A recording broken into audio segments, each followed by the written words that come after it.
Hello everyone, welcome to the channel. আজি মই পুনৰ APSC মেইনছৰ এনসাৰ ৰাইটিংৰ অন্য এটা ভিডিও লৈ আপোনালোকৰ মাজত উপস্থিত হৈছো। APSCৰ সিলেবাসৰ GS পেপাৰ 4 অৰ্থাৎ ইথিক্স আৰু GS পেপাৰ 5 আসাম স্পেসিফিকৰ যি পাৰ্সোনালিটি টপিক আছে সেই টপিকৰ ফালৰ পৰা খুবই ইম্পৰ্টেন্ট হয় আজিৰ প্ৰশ্নটো আৰু প্ৰশ্নটো হৈছে ৰাধা গোবিন্দ বৰুৱা দেৱৰ ওপৰত আৰু এটো অকল মেইনছৰ কাৰণে নহয় প্ৰিলিমছৰ ফালৰ পৰা খুবই গুৰুত্বপূৰ্ণ এটা প্ৰশ্ন গতিকে চাওঁ হক প্ৰশ্নটো ৰাধা গোবিন্দ বৰুৱাই সকলো খণ্ডত আধুনিক অসমৰ নিৰ্মাণত মুখ্য ভূমিকা পালন কৰিছিল অসমৰ গঠনত তেওঁৰ বহুমুখী অৱদান মূল্যাঙ্কন কৰক তেওঁৰ পদক্ষেপসমূহ কেনেকৈ সাংস্কৃতিক পুনৰ্জাগৰণ আৰু প্ৰতিষ্ঠানিক উন্নয়নৰ সম্মিশ্ৰণক প্ৰতিফলিত কৰে এই প্ৰশ্ন খুদিছে যে ৰাধা গোবিন্দ বৰুৱাই অসমৰ সকলো ক্ষেত্ৰতে আধুনিক অসম গঢ় দিয়াত বা নিৰ্মাণ কৰাত মুখ্য ভূমিকা পালন কৰিছিল তেখেতে অসমৰ গঠনত বহুমুখী অৱদান বা দিছিল নহয় জানো সেইখিনি মূল্যাঙ্কন কৰিবলৈ কৈছে লগতে তেওঁৰ পদক্ষেপসমূহ কেনেকৈ অসমৰ সাংস্কৃতিক পুনৰ্জাগৰণ আৰু প্ৰতিষ্ঠানিক উন্নয়নৰ সম্মিশ্ৰণক প্ৰতিফলিত কৰে সেই বিষয়ে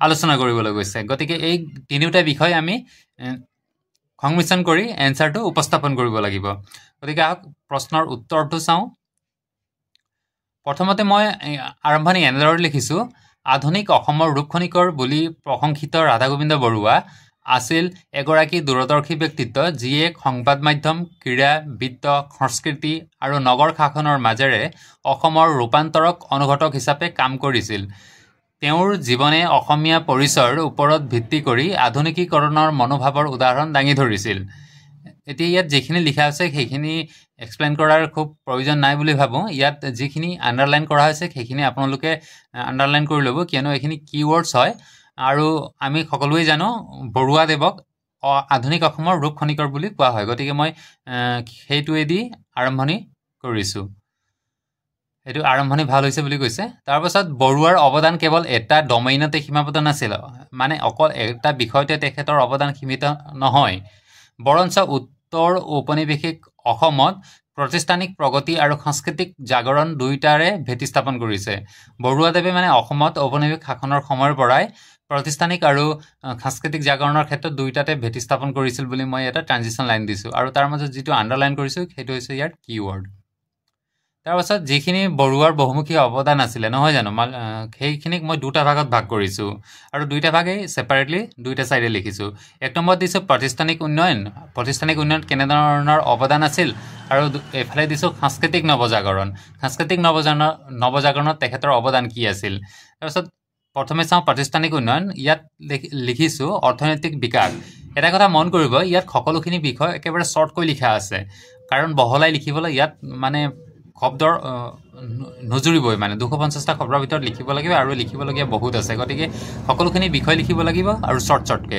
এক নম্বৰ লিখিছো অৰ্থনৈতিক বিকাশ 1921 চন দিছো ডিব্ৰুগড়ত প্ৰথম ইম্পেৰিয়েল বেংক অফ ইণ্ডিয়া স্থাপন কৰা হৈছিল যিটো বৰ্তমান SBI নামেৰে জনা যায় তাৰপিছত বৰুৱা আছিল এই বেংকৰ প্ৰথম অসমীয়া কৰ্মচাৰী দুই নম্বৰ লিখিছো সংবাদ মাধ্যম 1939 1939 দা আসাম ট্ৰিবিউন প্ৰতিষ্ঠা এই চনতে তেখেতৰ দ্বাৰা আসাম ট্ৰিবিউনৰ প্ৰতিষ্ঠা কৰা হৈছিল অসমৰ প্ৰথম ইংৰাজী দৈনিক হয় এখন তাৰপিছত পিছত দৈনিক অসম আৰু অসমবাণীও প্ৰকাশ পায় ইয়াৰ লগতে আপোনালোকক এটা এডিশনাল ইনফৰমেশন দি থওঁ বুলি ভাবিলো মানে আসাম ট্ৰিবিউন যেহেতু তেখেতে 1939 ত প্ৰতিষ্ঠা কৰিলে নহয় জানো কিন্তু তাৰ আগত one and only English newspaper অসমত পাবলিছ হৈছিল সেইটো হৈছে টাইমছ অফ আসাম যেটো first English weekly of Assam আছিল মানে অসমৰ ফাৰ্স্ট উইকলি হয় মানে সপ্তাহত এবাৰ প্ৰকাশ পোৱা ইংৰাজী বাতৰি আৰু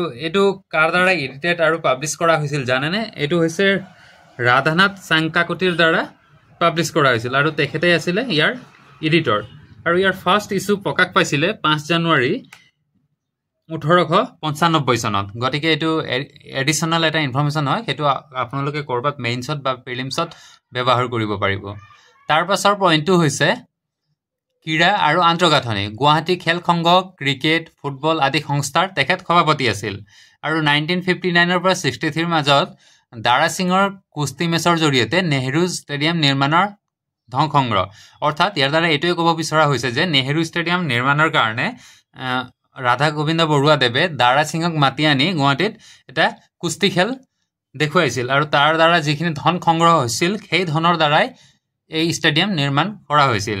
তাৰপিছত 17 অক্টোবৰ অসম ক্ৰীড়া দিৱস। অসম চৰকাৰে 17 অক্টোবৰ দিনটোক অসম ক্ৰীড়া দিৱস হিচাপে ঘোষণা কৰিছিল।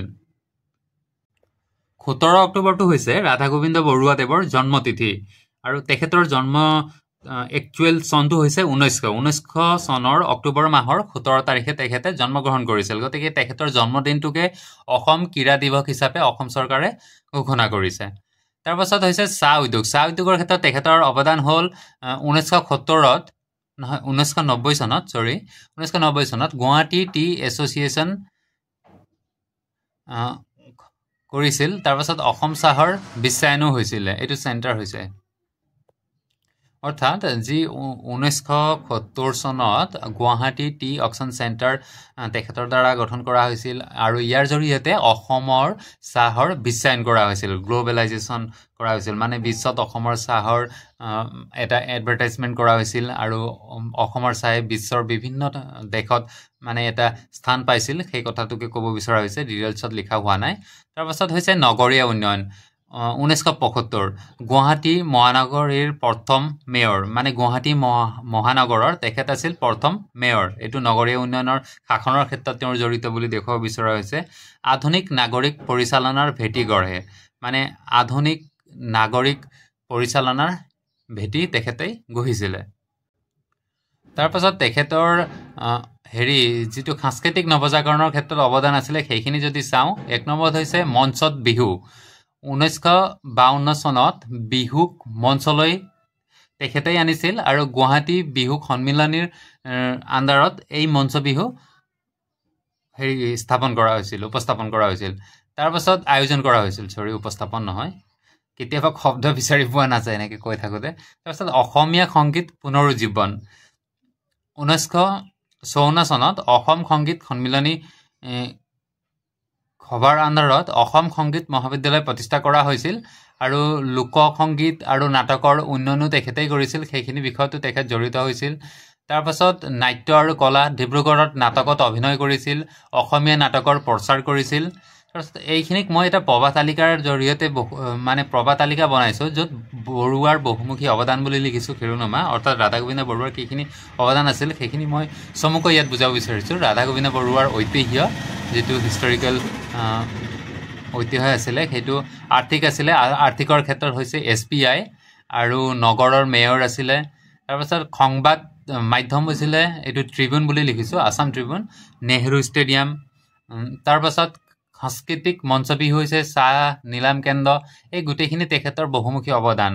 গতিকে আৰ্থিক, সংবাদ, সাংস্কৃতিক এই গোটেইখিনি ইয়াত দেখুৱাব বিচৰা হৈছে। উপস্থাপনত অলপ গুৰুত্ব দিব, মানে উপস্থাপনটো ইমান ভাল হোৱা নাই, সেইকাৰণে অলপ ভালদৰে উপস্থাপন কৰিবলৈ কোৱা হৈছে। তাৰপাছত লিখিছোঁ বৰুৱাৰ অৱদান বা পদক্ষেপসমূহে সাংস্কৃতিক পুনৰ্জাগৰণ আৰু প্ৰতিষ্ঠানিক উন্নয়নৰ সংমিশ্ৰণক প্ৰতিফলিত কৰে। প্ৰতিখন ক্ষেত্ৰতে সংমিশ্ৰণ দেখা যায়, মানে যিখিনি তেখেতৰ অৱদান সেইখিনি পুনৰ্জাগৰণ আৰু প্ৰতিষ্ঠানিক উন্নয়নৰ সংমিশ্ৰণক প্ৰতিফলিত কৰে। কেনেদৰে কৰে সেইটো দেখুওৱা হৈছে ইয়াত। কোনটো ক্ষেত্ৰত তেখেতৰ অৱদান, তাৰপিছত সাংস্কৃতিক পুনৰ্জাগৰণ আৰু প্ৰতিষ্ঠানিক উন্নয়ন দুয়োটাকে মানে সংমিশ্ৰণ কৰি দেখুৱাব বিচৰা হৈছে। কেনেদৰে? প্ৰথমতে চাওঁ আহক, বিহু।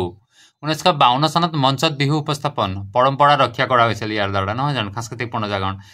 গুৱাহাটী বিহু সন্মিলনীৰ এক স্থায়ী সংগঠন গঠন কৰা হৈছিল। প্ৰতিষ্ঠানিক উন্নয়ন, এই সন্মিলনীৰ আণ্ডাৰতেই এই বিহু মঞ্চত পতা হৈছিল, আয়োজন কৰা হৈছিল। তাৰপিছত সংগীতৰ ক্ষেত্ৰত যদি চাওঁ, লোকসংগীত, শাস্ত্ৰীয় সংগীতৰ প্ৰচাৰ কৰিছিল তেখেতে সাংস্কৃতিক পুনৰ্জাগৰণৰ ক্ষেত্ৰত। যদি প্ৰতিষ্ঠানিক উন্নয়নৰ ক্ষেত্ৰত তাৰ কিবা অৱদানটো চাওঁ, অসম সংগীত মহাবিদ্যালয়, তাৰপিছত সংগীত শিক্ষাৰ আন্তঃগাঁথনি, অসম সংগীত মহাবিদ্যালয় স্থাপন কৰা হৈছিল আৰু লগতে সংগীত শিক্ষাৰে আন্তঃগাঁথনি উন্নয়ন কৰা হৈছিল। তাৰপিছত নাটকৰ ক্ষেত্ৰত যদি চাওঁ, ডিব্ৰুগড়ত নাটক অভিনয় কৰিছিল আৰু সমাজত চেতনাৰ সৃষ্টি কৰিছিল।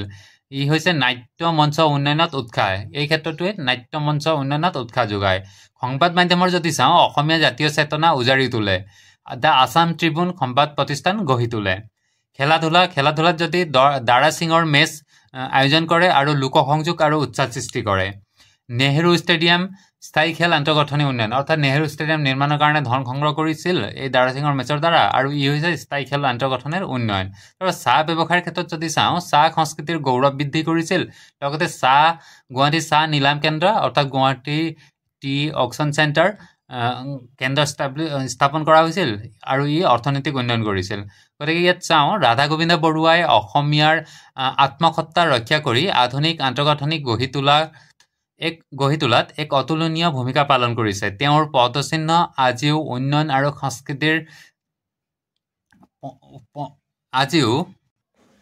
আৰু সংস্কৃতিক চেতনা দুয়োটাৰে অনুপ্ৰেৰণাৰ উৎস। গতিকে ইয়াত লিখা হৈছে অভাৰঅল ভাল হৈছে। গতিকে প্ৰশ্নটো ইমানেই আছিলে। আগলৈ এনেধৰণৰ ভিডিঅ' লৈ আহিম, আপোনালোকে চাই থাকিব আৰু চাই যদি ভাল পায় তেন্তে প্লিজ ভিডিঅ'ৰ লাইক কৰিব, কমেণ্ট কৰিবলৈ নাপাহৰিব আৰু লগতে চেনেলটো ছাবস্ক্ৰাইব কৰি থ'ব। ধন্যবাদ।